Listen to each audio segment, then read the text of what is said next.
Alors, je m'appelle Aurélie, j'ai 34 ans. Je suis technicienne assainissement collectif et non collectif à Verdun dans la Meuse. Alors, après un baccalauréat scientifique, j'ai fait un DUT génie biologique, génie environnement à l'IUT de Yutz-Thionville. Et après, j'ai fait une licence professionnelle protection de l'environnement, eau, ressources et infrastructures à l'IUT Nancy-Brabois. Alors, j'ai principalement exercé la fonction de technicienne assainissement non collectif. J'ai également été adjointe technique à un chef d'agence où là, je m'occupais de l'autosurveillance des stations d'épuration. Alors, à la base, j'étais très attirée par la nature, l'environnement. C'est pour ça que j'ai fait mon DUT dans l'environnement.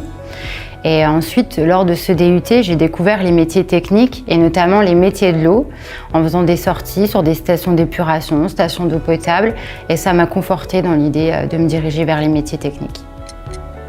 Donc moi, je vérifie la conformité des installations d'assainissement. J'ai deux casquettes. J'ai d'abord l'assainissement collectif, où là, lors des maisons, lorsqu'on fait des constructions neuves, une réhabilitation ou une vente, je vérifie que les eaux usées et les eaux pluviales sont bien raccordées. La deuxième fonction, c'est l'assainissement non collectif, où là, lors des constructions neuves et des réhabilitations, je fais le contrôle de conception de l'installation, puis le contrôle de bonne exécution des travaux. Et pour les ventes de maisons, je fais le contrôle de bon fonctionnement des installations. Alors en un mot, je vais dire mon autonomie. Et ce qui me plaît dans mon métier, c'est vraiment le relationnel avec les clients et la mixité entre le terrain et le bureau. Alors pour celles qui veulent se lancer, il ne faut pas avoir peur des métiers techniques.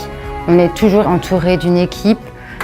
Si jamais il y a des difficultés physiques, on peut toujours compter sur un collègue pour nous aider. Il ne faut vraiment pas avoir peur, les métiers sont abordables. Alors dans mon métier, souvent je suis accompagnée par un camion hydrocureur qui fait l'entretien des installations. Et je suis dans une habitation, donc on a pompé une fosse septique, sauf qu'au lieu d'être en aspiration, le camion hydrocureur était en refoulement. Donc en fait, on a crépi toute la maison. Alors heureusement, ça s'est bien terminé, on a pu nettoyer, mais je pense que je l'oublierai jamais.